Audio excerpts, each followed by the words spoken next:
Olá, amigos e amigas, Diácono Beto, Paróquia São Miguel Arcanjo, Arquidiocese de Maringá. Que a Trindade Santa, que é Pai, e Filho e Espírito Santo, esteja com todos vocês. Se você ainda não está inscrito em nosso canal, se inscreva para caminharmos juntos nesta obra de evangelização. Na nossa caminhada para conhecer melhor a Bíblia, nós já vimos o livro do Gênesis inteiro e terminamos no nosso estudo passado o livro do Êxodo. E hoje começamos a estudar o livro do Levítico, o terceiro livro do Pentateuco. Fora esses estudos, nós já fizemos muitos outros que nos ajudam a conhecer melhor a Bíblia, inclusive o estudo sobre o Apocalipse. O Pentateuco é a base de tudo para os judeus. Para nós cristãos, também é algo muito importante. Não tanto quanto às vezes para os judeus, mas é ali que nós temos muitas informações importantes. A reafirmação de que Deus é Criador, de que Ele é libertador, como que é o seu nome? Inclusive, sem nome, é apenas Deus. E tantas outras informações importantes.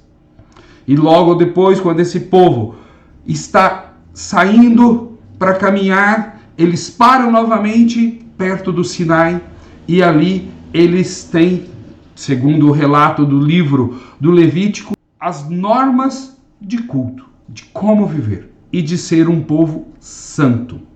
E isso é muito importante, porque isso define a forma de relação entre o humano e o divino.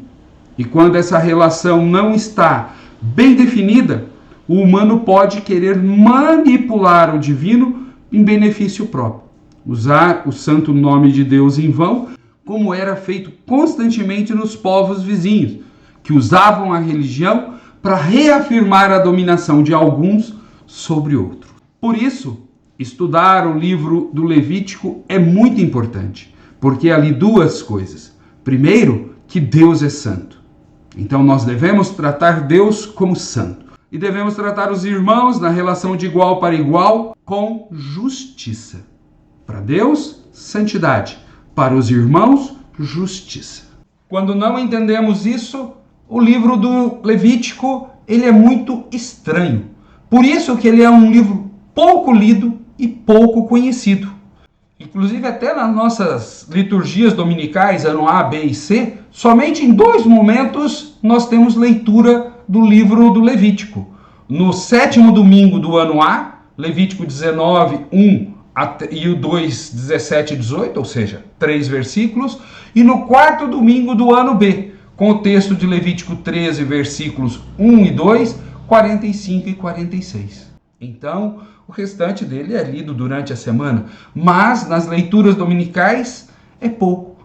Justamente porque é uma leitura um pouco mais codificada, muito cheia de leis e etc. E entender o contexto disso é necessário para compreender a leitura do livro. E é isso que nós faremos antes de entrarmos no livro. Uma boa introdução ao livro do Levítico com os principais pontos para entendermos. Caminhemos juntos. Os livros do Pentateuco, os nomes são feitos a partir das primeiras palavras do livro.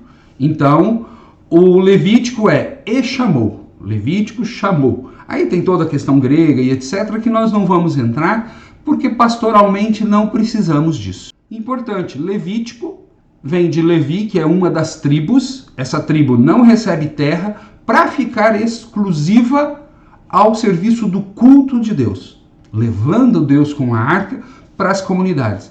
Porém, se fala muito pouco dos levitas nessa função, apenas no capítulo 25, versículo de 32 a 34.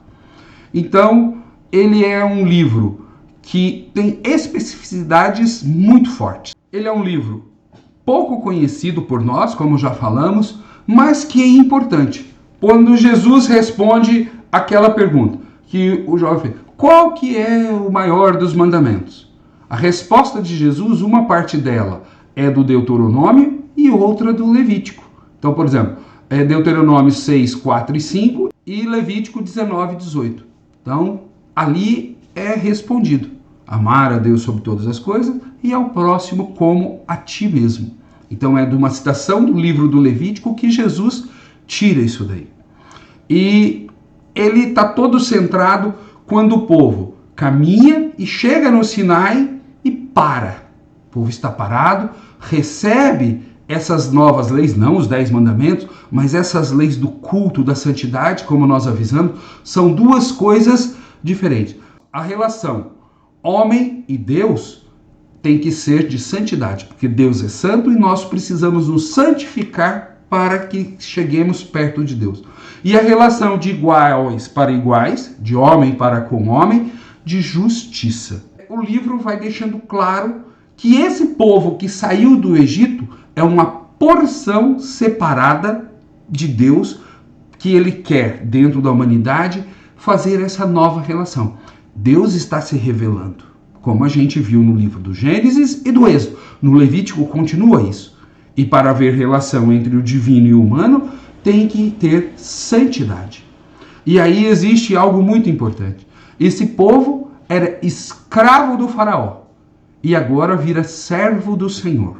Esse Senhor com S maiúsculo porque é Deus. Então, de escravo do faraó para servos do Senhor. Muda tudo. Porque no faraó essa escravidão é pesada. E o servo já é uma situação muito mais leve e de Deus mais leve ainda. Porque ele já deu liberdade. Agora ele quer que esse povo se santifique na relação com ele e pratique a justiça na relação com os outros irmãos. Então, ele é um livro muito importante para o povo do Antigo Testamento. Porque o povo deve servir Deus na santidade e se relacionar com os irmãos na justiça. Dentro disso, esse livro ele é muito criticado por causa do seu legalismo. Toda essa relação de homem e Deus e de homem e homem é através de leis. E essas leis, elas acabam tendo um valor jurídico muito forte. Como forma de amor, eu e Deus de respeito, leis, leis, leis. E forma de relação entre nós, leis, leis e leis. 613 leis. Então, o Novo Testamento vai criticar bastante esse legalismo, porque parece que cumprir aquelas normas já era suficiente. Mas se elas não forem cumpridas de coração, não tem razão. Então nós vamos abordar não essas normas, mas o contexto disso tudo para que possamos entender. Inclusive, muitas delas, ainda hoje, nós temos nas nossas liturgias e nos nossos costumes. Segundo ponto. Quem que escreveu e quando foi escrito? Bom, gente, quem escreveu? Muitas mãos. Ele não é um livro escrito por Moisés, como muitos acreditam.